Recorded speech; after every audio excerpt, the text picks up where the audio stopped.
Oke, Assalamualaikum warahmatullahi wabarakatuh, teman-teman semua. Alhamdulillah kita ketemu lagi bersama saya Joni Firmansyah, Direktur Pengabdian Masyarakat dan Penerapan Riset dari Universitas Teknologi Sumbawa, dalam agenda Mindset membahas inovasi dan riset. Jadi Mindset ini merupakan salah satu platform kami di Wakil Rektor 3, khususnya di bidang pengabdian kepada masyarakat, untuk mengelaborasi dan menceritakan kembali terkait inovasi-inovasi yang diperoleh atau yang dihasilkan oleh Sivitas Akademika Universitas Teknologi Sumbawa. Dalam Mindset kali ini, kami sudah menghadirkan 2 orang narasumber yang baru saja menyelesaikan sebuah program hibah yang bernama Program Hibah Kosa Bangsa di tahun 2023. Begitupun halnya di tahun 2024, sepertinya bapak-bapak ini akan bertarung kembali untuk mendapatkan hibah tersebut. Sehingga pada kesempatan kali ini kita akan banyak ngobrol, kita akan diskusi, kita akan gali dengan lebih dalam gimana sih caranya dosen yang begitu sibuk dengan kegiatan yang begitu banyak, dari kegiatan pengajaran, pendidikan, kemudian penelitian, pengabdian, penunjang, itu sudah padat sekali dan ternyata bisa meluangkan waktu untuk mendapatkan hibah tersebut. Mau tahu lebih lanjut? Kita ngobrol aja.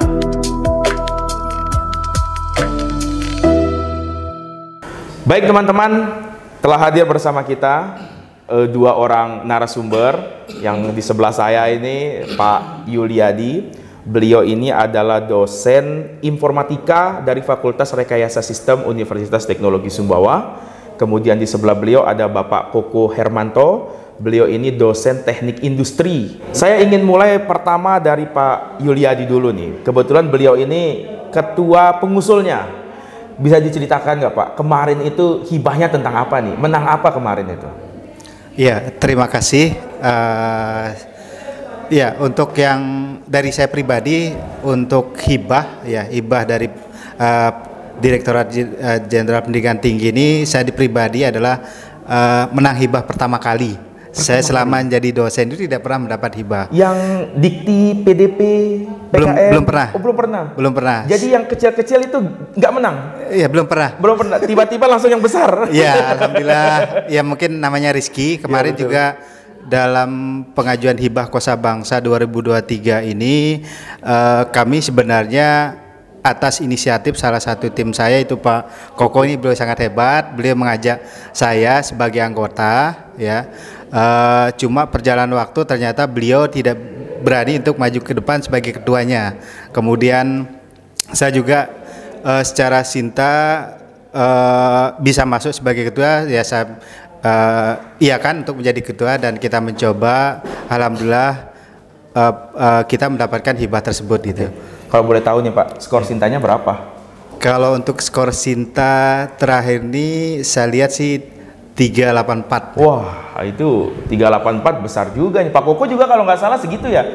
Udah 500-an. Oh, 500-an Pak Koko, Masya Allah. Kalau, ini. Tapi kalau saya sih lebih bangganya kalau banyak citasinya Pak. Karena enggak, maksud saya lebih senang artikel saya banyak disitasi, lebih bangga gitu. Dibandingkan dengan jumlah skornya. Iya, dibandingkan berada di peringkat ke-5, ke-6, ke-1 gitu, saya lebih bangga banyak disitasi karena berasa lebih manfaat gitu loh artikel saya buat masyarakat. Tetapi kan kalau 500 kan berarti kan publikasinya banyak dong, sehingga peluang disitasi jauh lebih besar. Ya, itu. Seperti itu. Oke, baik. Selanjutnya nih Pak Yuliadi, itu kan kemarin itu menang hibahnya itu justru yang besar tuh. Berapa itu Pak? Iya, untuk hibah Kosa Bangsa itu kemarin pertama kali kita ajukan maksimal 300, kita mengajukan 298 juta. Wah, betul. 298 juta. Iya. Ya, itu rumah KPR dapat 2 Pak. Iya, kalau realnya. Terus lanjut. Kita ajukan 298 juta, kemudian diverifikasi oleh reviewer, turun, kita diminta revisi, kita ngajukan 250 juta, di set visit lagi, itu alhamdulillah tidak turun dari 100, kita dapat 202.600.000 rupiah. 202 Iya. juta. Lumayan besar Pak ya. Iya, Banget malahan ya. Kalau saya pribadi cukup besar karena saya pertama kali dapat hibah ini. Oh, betul. Saya lupa ingat, syarat jadi profesor harus hibah berapa ya? Total dari Dikti, kalau nggak salah 100 juta lebih ya. Ini Bapak udah lewat ini, kalau nggak salah ya. Amin, mudah-mudahan. Ya, oke, baik. Luar biasa. Terus kemarin PDP atau PKM periode ini dapat lagi nggak Pak? Lolos? Untuk yang tahun ini alhamdulillah saya dapat di PKM, mungkin nasibnya dapat hibah hanya di pengabdian masyarakat aja. Biasanya kalau udah dapat hibah itu kecanduan Pak, ya? Iya, rasanya alhamdulillah. Gas terus ya. Oke, baik ya. Saya ingin ke Pak Koko. Pak Koko, bisa diceritakan nggak Pak Koko? Ini peran Bapak apa? Kalau yang saya lihat sekilas sepertinya peran Bapak ini di penyusunan proposal ya. Penyusunan proposal. Kenapa harus? Tadi judulnya apa ya? Tentang apa? Tentang abon. Kemarin mencoba meningkatkan perekonomian desa Mbawi dengan memanfaatkan sumber daya alamnya, salah satu ikannya itu untuk membuat abon. Benar. Desa Mbawi itu di Dompu, Kabupaten Dompu. Oh iya, berarti syarat kosa bangsa itu tidak boleh di daerah bukan 3T. Oh, di daerah bukan 3T. Harus daerah 3T. Sementara di NTB 3T di mana aja Pak? Ada di KLU sama di Dompu. Oh, di Kabupaten Lombok Utara sama di Kabupaten Dompu. Sehingga teman-teman mungkin memperhitungkan jarak ya. Iya. Sehingga memilihnya di Mbawi. Buat abon. Gimana proposalnya itu Pak? Kemarin alhamdulillah itu kita dapat hibah internal UTS. Pertama ini kita, dari program kita. Oh iya. Jadi kita coba buat ini ya, ngajuin proposal ini. Saya cerita dikit ya. Saya mencoba ini kalau saya untuk mendapatkan yang besar, beda mungkin saya sama Pak Yul ya. Pak Yul langsung besar plok dapat banyak. Kalau saya dari yang kecil-kecil dulu. Coba yang kecil-kecil dulu. Nah, saya coba kemarin, kebetulan saya memanfaatkan ada dosen namanya Pak Eko di Teknik Industri. Pak Eko. Beliau itu punya industri abon gitu. Nah, kemarin kita coba usul hits itu kan. Kita coba usul hit, kebetulan saya memanfaatkan Pak Eko sebagai ketuanya. Lolos. Alhamdulillah lolos. Itu. Yang verifikasi saya juga kalau nggak salah. Itu lolos. Hibah internal ya, soalnya kan hibah internal ya. Ya, lolos dan penempatannya di Batu Bulan kemarin kan kita studi kasusnya di Bendungan Batu Bulan. Iya. Nah, kemudian muncul ini kosa bangsa. Kosa bangsa daerah 3T. Kenapa tidak saya lanjutin aja ini? Gitu kan, studi kasusnya beda gitu kan. Kita cari studi kasus yang lebih besar lagi yaitu di Dompu gitulah. Oh ternyata oke, lanjut. Jadi cuman kembangkan dikit dari proposal yang kemarin gitu. Latar belakangnya kita ganti sedikit. Kemudian ya studi kasusnya kita ganti gitu. Tim-timnya kita ganti yang mau bekerja sama gitu kan. Ibu Nora alhamdulillah mau kerjasama, Pak Yul juga mau gitu Pak. Oh gitu. Saya senang mendengarnya Pak, ternyata program yang kami susun berdampak gitu ya. Ya itu jadi batu loncatan gitu Pak. Batu loncatan ya, jadi ternyata perlu kami informasikan teman-teman, kita di UTS itu ada namanya hibah internal pengabdian UTS ya. Hibah internal, kalau di penelitian namanya hibah internal penelitian UTS. Namanya HITS. Nah jadi program itu kita nyiapin anggaran nggak besar, nggak banyak, kecil untuk sekedar teman-teman itu ngeprint lah seperti itu ya, ngeprint gitu. Tapi kan idenya itu yang ingin kita hargai. Ternyata teman-teman banyak yang mengusulkan, banyak yang lolos hibah tersebut, dan salah satu contohnya adalah Pak Koko dan Pak Yuliadi berhasil mengembangkan proposal yang lolos di hibah internal menjadi hibah yang bernilai ratusan juta. Wah itu luar biasa sekali itu. Ya, nah sekarang Pak Koko saya ingin nanya. Setelah kita pelajari kosa bangsa itu, salah satu poin yang agak susah ya dalam tanda kutip itu adalah perizinan. Benar. Betul ya? Benar. Jadi kan bayangkan nih, kita nggak pernah ke Mbawi, nggak tahu siapa yang kita hubungi. Itu gimana nih Pak Yuliadi sama Pak Koko itu bisa dapat izin dari kepala desa? Apakah ke sana apa gimana itu? Kalau kemarin alhamdulillah ada mahasiswa kita lagi magang di Dompu gitu Pak. Oh betul. Jadi kita manfaatkan di sana untuk pergi sebentar ke desa Mbawi. Modalnya kecil ya Bapak ya. Iya benar sekali Pak. Alhamdulillah mahasiswanya itu mendukung banget gitu, sampai programnya selesai itu mahasiswa mau ikut serta gitu. Betul. Walaupun mereka juga sibuk dengan magangnya, tapi mereka juga ikut terlibat. Tapi mereka direkognisi. Iya rekognisi. Rekognisi apa? Rekognisi mata kuliah, MBKM ya. Iya, jadi MBKM. Jadi seperti itu Pak. Jadi ya apa data yang mereka dapat, dokumentasi yang mereka dapat, ya kita bahasakan dalam proposal tuh Pak. Alhamdulillah juga terbuka juga ininya, kepala desanya di sana mau meminta tanda tangan apa segala macam. Padahal yang bertemu mahasiswa. Iya. Setelah lolos, ada pengumuman lolos, baru kita berkunjung ke sana, Pak. Perkenalkan diri. Kita Pak yang menyuruh mahasiswa kita kemarin untuk kaderisasinya berhasil ya. Mengirim mahasiswa ke sana, mahasiswa. Tapi itu bagian pembelajaran juga ya. Kalau benar, tetap selalu kita dosen yang di depan itu, mahasiswa kita nggak pernah belajar. Benar. Oke. Jadi kemarin itu berarti memanfaatkan mahasiswa yang sedang program magang, minta dataan Bawi itu dengan jalan pusat atau jalan nasional dekat nggak sih, Pak? Dekat, Pak. Setelah lampu merah belok kanan, jalan dikit nyampe. Aksesnya enak maksud saya. Enak. Gitu. Bukan akses yang susah ya. Tapi secara keseluruhan Dompu itu ini ya masih 3T ya. Masih 3T, masih sekitar itu. Dan kebetulan Bawi ini aksesnya bagus ya. Bagus. Oke, saya ingin ke Pak Yuliadi lagi nih. Pak Yul. Ya. Pak Yul, saya ingin nanya nih. Sekarang kan persiapan tadi udah dibahas sama Pak Koko. Ternyata pengumuman lolos ya. Pada saat proses pelaksanaan, saya ingin tahu yang paling gampangnya apa. Nah, ini kita cerita yang enak-enak dulu nih, biar orang ikut nih. Tapi yang paling susahnya apa? Proses pelaksanaan. Yang paling buat Bapak beban gitu. Karena kan anggarannya besar, Pak. Kalau cuma sekedar buat abon 200 juta, satu kabupaten yang makan, Pak. Benar kan? Itu gimana tuh? Kalau saya pribadi lagi nih, Bang. Karena pengalaman saya belum, terus terang saya belum ada pengalaman terkait ini gitu. Nah, tiba-tiba ngajuin hibah dapat dana besar. Nah, yang paling beban itu adalah bagaimana kita menyalurkan dana ini ke poin-poin yang akan kita implementasikan dalam pengabdian ini. Poin-poin yang dijanjikan dalam proposal. Poin-poin yang kita janjikan. Kita kemarin itu kan luaran kita adalah abon. Nah, di dalam prioritas program hibah kosa bangsa ini kan ada penerapan teknologi dan inovasinya. Nah, kalau kita pembuatan abon dengan secara konvensional itu ngapain dengan biaya yang besar. Betul. Sehingga proses site visit yang dilakukan oleh panitia kosa bangsa itu kita dapat pengalaman, sehingga harus produksinya kita menggunakan mesin. Oh, harus buat mesin apa beli mesin, Pak? Kebetulan kemarin itu kita juga dituntut harus ada HKI-nya.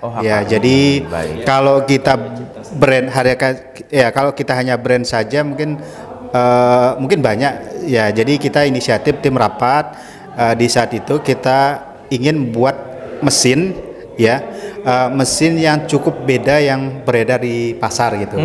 Nah, sehingga kita buat produk untuk mesinnya itu pencacahnya, penggorengnya, sampai ke peniris minyaknya. Itu 3 mesin yang berbeda? Iya, 3 mesin yang berbeda yang kita buat gitu. Buat ini, Pak? Iya, kita buat, Pak. Bapak yang buat? Atau ada mitra? Ada mitra yang kita kita desain modelnya. Maksud saya sakti sekali gitu loh, Pak. Ini informatika, ini teknik industri buat mesin gitu kan. Itu luar biasa banget itu. Tapi desainnya dari Bapak ya? Desainnya dari kita. Dan ada mitra yang teknis untuk membuatnya seperti itu. Sekarang mesinnya ada di mana? Kalau mesinnya sesuai dengan ketentuan di Kosa Bangsa itu dihibahkan ke mitranya. Dihibahkan ke mitranya. Ini Jadi abonnya ikan ya? Iya, abonnya ikan, tapi ikannya beda. Terkait abon ini juga kita menjadi pertanyaan kemarin. Apa bedanya abon yang Bapak buat dengan abon-abon yang sudah beredar? Betul. Nah, secara spontanitas pada saat presentasi muncullah ide kami itu adalah di saat itu juga. Di saat itu lagi presentasi ditanya langsung traveling ini. Iya. Muncul adalah terkait abon ikan bandeng. Kan ikan bandeng secara referensi saya lihat belum ada gitu. Sehingga kita cetuskan di satu secara langsung belum sepakat. Abonnya adalah abon ikan bandeng. Udah itu yang menjadi daya tariknya gitu. Terlebih lagi bandeng ini kan dia budidaya, Pak ya? Iya, budidaya. Jadi lebih mudah untuk diperoleh sumber bahan bakunya. Dan alhamdulillah kita cetuskan bandeng itu, kita tidak berpikir di sana ada enggak bandeng gitu. Nanti ternyata pada saat kita kunjungan itu ternyata banyak tambak bandengnya di sana. Ternyata semesta mendukung, Pak. Iya, alhamdulillah. Coba nggak ada bandeng pusing, Bapak. Itu yang makanya alhamdulillah kita tidak sia-sia mencetuskan secara tiba-tiba bandeng, ternyata di sana penghasil bandeng terbesar di Pulau Sumbawa. Dan bandeng itu di sana, Pak, hanya sekedar dia budidaya, dipanen, dijual. Iya. Tidak ada pengolahan. Tidak ada. Tidak ada yang presto. Tidak ada. Presto ada. Oh, presto ada. Prestonya ada. Hanya sekedar presto aja. Betul. Kalau yang lainnya konsumsi biasa aja gitu. Oh, baik. Jadi suatu hal yang baru lah bagi mereka Iya, bikin abon iya. sama nugget. Kebetulan kita Oh, ada nugget. Iya. Oh, luarannya ada nugget juga. Nah, itu kan kita tanya hanya abon aja gitu sama reviewernya. Ini harus ada yang lain. Oh, kita di sana ada bandeng juga, Bu, gitu. Kemudian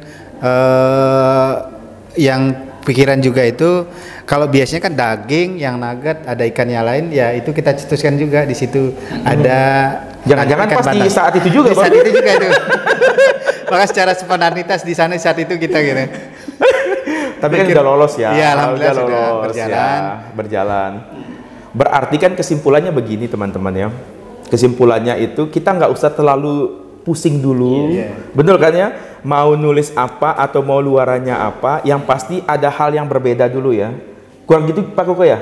yang melimpah tapi tidak dimanfaatkan secara optimal. Melimpah tapi tidak dioptimalkan. Oh, betul. Saya rasa di Pulau Sumbawa ini banyak yang definisi itu ya, Banyak. yang melimpah tapi tidak dioptimalkan Iya, itu. dioptimalkan. Oke, itu poin yang enaknya itu, yang nggak enaknya Pak. Ya, itu yang pertama tadi mendistribusikan uangnya, kemudian ini yang proses pembuatan mesin itu, Bang. Jadi pada saat proses pembuatan mesin itu satu sisi pencairan dana harus kita dituntut itu harus habis pakai gitu. Nah, pada proses pembuatannya itu juga kita terkendala pada mitra yang membuat mesin ini waktu dan juga sumber daya bahan yang kita butuhkan dalam pembuatan. Oh, buat mesinnya itu? Iya, karena bahan yang dipakai dalam buat ini karena ini makan untuk bahan produk makan itu kan harus menggunakan stainless seperti itu. Ini agak susah di sini di Pulau Sumbawa. Di Sumbawa ini, ya, di Sumbawa ya, semuanya besinya berkarat Pak. Iya benar ya. Iya. Oh, datangkan dari Lombok. Iya, kita datang Lombok. Nah, itu sih yang mungkin yang susahnya itu. Tapi kan, dari seluruh proses itu anggaran cukup ya Pak ya? Alhamdulillah cukup. Alhamdulillah cukup ya. Dicukup-cukupin. Ya, ada juga yang dicukup-cukupin. Dicukup-cukupin. Saya ke Pak Koko lagi. Iya. Pak Koko, setelah proses itu berjalan, Bapak buat bandeng dan sebagainya. Per hari ini, kira-kira masih berlanjut apa tidak? Teman-teman yang ada di Mbawi itu membuat abon dan nugget itu. Kalau itu tetap Pak, tetap berlanjut. Kita usahakan berlanjut karena tetap kita komunikasi. Kita punya WA dari Pak Kades dengan Ibu PKK yang kemarin itu tetap kita kontrol. Kemudian kemarin kan kita sumbangkan alat teknologi inovasi ya. Nah, setelah kegiatan pengabdian kita berharap itu tidak selesai di situ saja kegiatannya, bisa dimanfaatkan sama warga untuk membuat karya-karya produk lain gitu dari Bandeng gitu. Oh, begitu. Kemarin kan ternyata kita bisa alih fungsikan ternyata alat-alat itu kalau emang ibu-ibu PKK-nya tidak bikin nugget atau tidak bikin abon, nah bisa itu untuk perekonomian mereka, misalnya mungkin ada orang pengen serut kelapa gitu bisa pakai alat itu. Oh, gitu. jadi alatnya multifungsi ya. Gitu. Multifungsi. Gitu. Cuma kemarin kita belum lihat alatnya ya. Iya, benar kan ya? Ada di jurnal, Pak. Ada di jurnal ya, fotonya aja. Ya memang kelemahan kita itu adalah pada saat kita dapat hibah, anggaran itu cuma bisa buat satu alat. Dan alat itu diserahkan kepada mitra. Seandainya bisa buat 2 alat ya, ada kopiannya, jadi kita punya display alatnya itu buat ini sehingga nanti lebih mudah untuk kita ini. Oke. Dan alhamdulillah juga alat ini mau kita ini juga Pak, mau kita alihkan fungsikan gitu. Yang di kemarin udah ada haki nih di Kosa Bangsa ini kan kita dituntut juga punya haki untuk diterapkan di masyarakat. Oh gitu. Nah, yang tadinya untuk kemarin penggoreng otomatis. Nah, kita mengusulkan Kosa Bangsa ini ke kopi. Tema Kosa kopi. Bangsa yang mana nih? Yang baru, yang tahun 2020. Maju lagi nih. Maju lagi. Oh, tarung lagi. Satu tim. Oh, satu tim. Ketuanya beda. Ketuanya siapa sekarang? Pak Imam. Oh, Pak Imam Munanda. Tapi isinya tetap Bapak berdua? Tetap. Oh, alhamdulillah betul. Profesor yang pendamping dari UNRAM bersedia dan mengundang kita untuk jadi pelaksananya. Oh, jadi UTS pelaksana, pendampingnya UNRAM. UNRAM. Jadi mau apa nih sekarang nih, target berikutnya nih? Di Desa Kadindi namanya. Di mana ini Kadindi? Di lereng Gunung Tambora. Oh, Penghasil kopi terbanyak. Penghasil kopi di sana ya. Ya, sebenarnya kalau ke sana itu Direktorat Pengabdian diajak itu. Jangan nggak diajak. Boleh, ya, itu cuma alasan kita mau jalan-jalan ya. Jadi jangan kita kebagian wawancara. Kadindi ya. Iya, jadi Kadindi. kopinya mau diapain, Pak? Jadi, Sekarang saya yang jadi reviewer nih. Okay. Apa beda kopi sama apa? Kita latihan dong, siapa tahu ditanya lagi itu. Jadi kopinya itu kan dari kaki Gunung Tambora kan. Kalau yang lain kan beda gunung ya, mungkin kualitasnya otomatis berbeda. Rasanya beda Pak ya? Rasanya beda katanya. Ya, nah, di sana agak masam belerang-belerang gitu ya. Bisa jadi Pak. Bisa jadi ya. Nah jadi nanti kan kita akan menerapkan teknologi inovasinya gitu kan. Jadi nanti ya kayak di Mbawi kemarin itu yang coba kita kembangkan alat yang kemarin itu. Jadi ada alat sangrai, kemudian alat alat roaster, pemisah. Nah, itu untuk menghasilkan kopi yang berkualitas kayak gitu kan. Nah, kemudian setelah itu limbah-limbahnya kita manfaatkan jadi pakan ternak gitu, Pak. Jadi tidak ada yang terbuang. Tidak ada yang terbuang. Nah, berdasarkan observasi yang kita lakukan. Wah, lolos 500 juta. Deal. Nah, berdasarkan observasi yang kita lakukan, ini ya kebetulan ada pamannya Pak Yul di sana. Wah, orang dalam. Di desa itu, di desa Kadindi itu, nah ternyata limbah-limbah itu dibuang begitu-gitu saja gitu. Ada orang Jawa yang ngangkut pakai truk ya dikasih-kasih aja gitu. Tidak ada nilai ekonomis. Tidak ada nilai ekonomis sama sekali. Nah, makanya kita Bapak dimusuhi sama orang Jawa itu, Pak. Tapi disenangi sama warga Kadindi. Iya, betul. Jadi limbah kopi yang nantinya bisa digunakan sebagai pakan ternak ya. Ternaknya yang ini ya, sapi. Kita fokus ke kopi. Banyak sapi. Kita mendukung program Sejuta Sapi NTB. Sejuta Sapi dan Zero Waste itu ya. Oke, NTB benar. Zero Waste. Betul, baik. Nah, sekarang saya ingin dengar cerita dari bapak-bapak ini. Kalau tadi kan ini hal-hal yang sifatnya apa istilahnya itu ya, penyusunan akademik banget lah. Gimana bagi waktunya Pak? Gitu Pak ya. Gimana cara bagi waktu? Kita sama-sama tahu ya, dosen itu bukan beban sih ya. Kita kan mengabdi Pak ya. Jadi yang harus dipenuhi sebagai seorang dosen kan banyak Pak. Apalagi kita kan mau BKAD nih sekarang nih, banyak dilakukan gitu ya. Kebetulan juga kan kita juga ada keluarga juga kan. Yang harus diperhatikan seperti itu. Kira-kira gimana Pak? Nulisnya kapan? Buat ininya kapan? Kalau di kampus saya nggak yakin, karena di kampus kita kerja Pak, kerja yang lain nih. Di rumah ya ada keluarga dan lain-lain. Nulisnya kapan Pak? Tengah malam jangan-jangan? Iya, kalau untuk membagi waktunya di sini berawal sebenarnya prinsip di awalnya itu kesepakatan bersama antara tim kita dalam itu ya, tim pengajuan proposal itu. Kebetulan kami bertiga kemarin udah bagi waktu, ada yang membuat teknis proposalnya, ada yang nge-reviewnya, kemudian ada yang bagian untuk penyiapan administrasi, komunikasi dan seterusnya gitu. Nah kebetulan saya juga di proposal itu dapat RAB, bagian RAB, kemudian penyiapan administrasi sekaligus komunikasi dengan mitra. Oh ya, jadi tugasnya bagi-bagi. Tugasnya bertiga, satunya siapa? Bu Nora. Oh Mbak Nora. Bu Nora itu tugasnya nge-review dari hasil yang dibuat Pak Koko dan menambahkan hal-hal yang perlu ditambahkan sesuai dengan kebutuhan dari proposalnya. Oh iya, bagian finalisasi. Ya, finalisasinya. Women touch ya. Ya, seperti itu lah. Siapa kita kan laki-laki sukanya ada yang kelewat Pak. Jadi di finish sama women. Ya, karena itu sih awal yang pertama. Kemudian kalau untuk membagi waktu sebenarnya ya bisa di kegiatan hibah, kemudian yang kegiatan kita sebagai dosen. Kalau saya pribadi biasanya sebelum berkegiatan tuh di awalnya harus catat apa kegiatannya, apa targetnya. Ya, targetnya yang untuk besok ya. Itu saya catat. Kemudian besoknya itu saya akan melaksanakan apa yang sudah dicatat. Malamnya lagi nge-review lagi gitu. Kira-kira apa yang kurang gitu. Seperti itu. Dosen tuh harus begini nih. Jadi bukan sampingan gitu loh. Harus pekerjaan utama ya. Oke, nah, jadi kalau enggak seperti itu Bang, namanya kita manusia, kalau kita mengandalkan ingatan, ya ingatan kita kan juga terbatas, kuat ya. Betul, kan? Iya, namanya kita manusia kan sifatnya pelupa, itu wajib lumrah kan gitu. Betul. Nah sehingga pengalaman yang saya lihat sama orang-orang hebat itu ya dia catat gitu. Seperti prinsip dari mutu, catat apa yang Anda kerjakan apa yang Anda catat gitu. Betul. Itu sih yang saya pakai, sehingga alhamdulillah. Dan mungkin juga Rizky kita dapat hibah Kosa Bangsa ini. Betul, gitu. Yang baru pertama rilis launching 2023 langsung dapat tuh, TS dapat. Di Pulau Sumbawa kampus lain ada dapat Pak? Apa cuma UTS? Kalau di Pulau Sumbawa itu kemarin pada saat seminar atau sesuai dengan daftar lolosnya itu STBIMA dapat. Oh, STBIMA dapat. STBIMA dapat. Kalau di NTB itu Muhammadiyah sama Universitas Bumi Gora. Berarti 4 ya Pak ya? Iya 4 itu. Di NTB ini 4. Ya, salah satunya UTS. Iya, salah luar satu biasa. UTS, ya. Target berikutnya Pak. Di 2024 berapa proposal? Ya, kalau target dari pribadi saya sebenarnya bisa mau lebih dari 1 proposal, cuma terbentur dengan ketentuan, syarat, ya sehingga kita yang sudah dapat kemarin itu hanya boleh mengajukan 1 sebagai anggota. Sebagai anggota. Sebagai anggota. Gitu. Pak Koko juga anggota. Ya, sama Pak Koko juga sebagai anggota gitu. Kenapa nggak pecah kongsi Pak? Biar bisa 2 kan? Nah, sebenarnya kemarin di awal itu pecah kongsi kita. Oh gitu. Beliau ada timnya.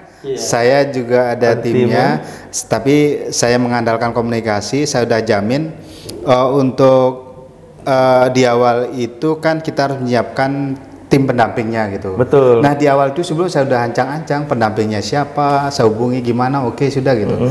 Saya kasih tahu beliau, Pak Koko aku ke kita timnya. Kalau untuk pendamping sudah oke gitu. Ini sudah saya dikirim draftnya gitu, draft rencana awal ya. Ya sudah ada gitu. Dan karena di awal pendamping sudah oke dan sudah ada syarat umum untuk tim pembentukan pendampingnya sudah ada di sini. Nah mungkin dari itu beliau yang ikut 1 kongsi lagi gitu. Oh gitu. Alhamdulillah. Jadi bursa transfernya dibuka lagi nih. Ini. Kesini lagi. Yeah. Terus apa nasib tim bapaknya tuh? Oke, baik teman-teman. Jadi kita udah dengar nih cerita-cerita seru dan menarik dari 2 orang dosen kita yang memperoleh hibah Kosa Bangsa. Kalau teman-teman searching gitu ya ataupun mencari informasi tentang Kosa Bangsa, ini salah satu hibah yang bergengsi Pak ya. Karena memang anggarannya besar dan dia tidak hanya pengabdian sih menurut saya itu, karena ada riset di dalamnya, ada pengabdian. Jadi ini kolaborasi dari 2 bidang antara penelitian dan pengabdian menjadi implementasi penelitian. Oke, terakhir Pak, saya ingin dengar ya motivasi dari Bapak untuk saya lah terutama ya dosen-dosennya. Yang ini apa ya, jarang menang hibah gitu. Pernah sih menang hibah tapi udah jarang gitu ya. Seperti itu. Kira-kira ya lumayan lah. Seperti itu. Saya tinggal Pak Koko, silakan Pak. Kalau dari saya, kita jangan malu gitu ya, mencoba terus. Betul. Gitu. Kalau gagal coba. Kalau gagal coba lagi. Nah, saran dari saya kita perbanyak penelitian kita di Sinta kita di akun Google Scholar kita. Nah, saya ingat kata Pak Andi dulu, Pak Rektor kita, perbanyak bank judul. Bank judul untuk proposal penelitian, mana yang cocok dengan tema itu yang kita ambil, judul itu yang kita tarik untuk kita ajukan. Saya ingat kata-kata itu dulu. Kita defisit judul ini. Iya. Keluar hibah baru bikin judul. Itu kita harus perbanyak-banyak dari dulu gitu ya, dari dulu. Jadi cara mendapatkan judul ya banyak sekali caranya, tinggal kita ngobrol aja sama masyarakat, apa kendalanya Ibu, apa ini masalahnya, apa yang bisa kita bantu. Misalnya kemarin saya ke Tenun Kria Alang ini. Alhamdulillah tahun ini saya lolos fundamental gitu ya. Oh ya, fundamental juga. Wah, lumayan.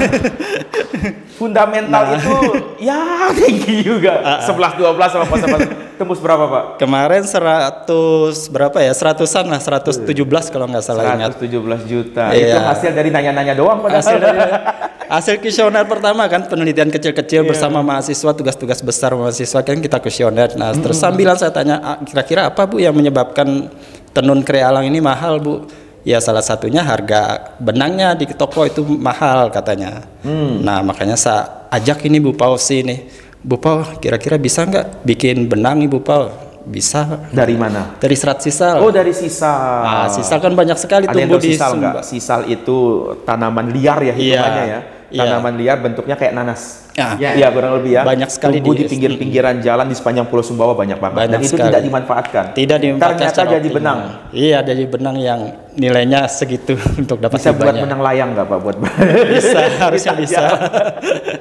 Jadi itu nilainya tinggi. Oke. Jadi banyak Kria Alang. Jadi jangan ragu untuk nanya kepada masyarakat yang berwirausaha atau apa segala macam, apa kira-kira kendala dia yang bisa kita atasi gitu. Apa kira-kira yang melimpah di sekitar kita dan belum dioptimalkan. Betul. Jadi jangan ragu buat nanya ya jangan ragu buat riset kecil-kecilan. Karena kita ya nggak semua ya, ada beberapa mungkin yang berpikir bahwa setiap riset itu harus ada dananya, harus ada uangnya, padahal nggak juga. Riset itu bisa diakalin, bisa dilaksanakan dengan anggaran yang terbatas seperti. Berarti Pak Koko, kalau Bapak ini berdua nih lolos lagi Kosa Bangsa 2024, Bapak running fundamental, running lagi Kosa Bangsa. Kebetulan ada PKM juga sama Pak Yul. PKM lagi, oh iya betul. Jadi fundamental jalan, PKM jalan. Ini kalau Kosa Bangsa gol lagi. PKM 50 juta ada Pak. 50 juta PKM-nya. Pak tolong Pak jangan disebut angka besar-besar Pak, saya minder Pak. Tolong rezeki terus ya sama Bapak ini. Ini talk share ya. Iya. Ajak saya lah Pak. Bapak ajak ini anak sosial diajak Pak. jangan situ-situ terus. Ya, oke lah. Tahun depan lah Pak ya. Nanti saya join. Oke, dari Pak Yuliadi Pak. Ya, Gimana? kalau dari saya mungkin tidak jauh dari Pak Koko. Cuma kalau dari saya dua gitu. Yang pertama kuatkan niatnya. Kuatkan niat. Innamal a'malu binniyat. Ya. Luar biasa. Kalau kurang niatnya itu saya rasa proses dalam pembuatannya juga agak setengah-setengah gitu. Betul. Nah, kemudian yang kedua adalah duit gitu. Duit Ya. Duit ini DUIT atau DOIT? DUIT. Ya, ya. Oh, gitu. Doa, usaha, ikhtiar dan tawakal. Masya Allah. Nah, itu mungkin kunci yang biasa saya terapkan. Yang pertama kuat niatnya dan duitnya ya, DUIT-nya itu yang dikuatkan. Agar bisa dapat duit. Ya. Jadi bukan bisa dapat duit, tapi berpikirlah apa yang Anda kerjakan itu. Artinya ketika melakukan sesuatu itu jangan berpikir nilai yang akan didapatkan gitu. Betul. Tapi silakan berpikir seberapa manfaat nanti hasil yang Anda buat kalau diterima untuk kemaslahatan masyarakat atau mitra. Oke. Itu kuncinya. Berarti doa dulu, usaha, kemudian kita ikhtiarkan usaha tawakal. itu, terakhir tawakal. Tawakal gitu. Tawakal. Dan proses itu jangan berpikir nilainya dulu lah. Jangan nilai dulu. Kerja aja. Udah berapa aja kerja, gitu ya. Yang penting kerja. gol dulu lah. Ya, gitu yang penting masuk dulu lah. Masuk dulu ya. Ya, mungkin kita dari mulai membuat sampai akhir proposal itu kita berdoa ya mungkin terijabah ya. Itu kita masuk. Kita nggak tahu doa yang mana yang diterima ya, gitu. Gitu.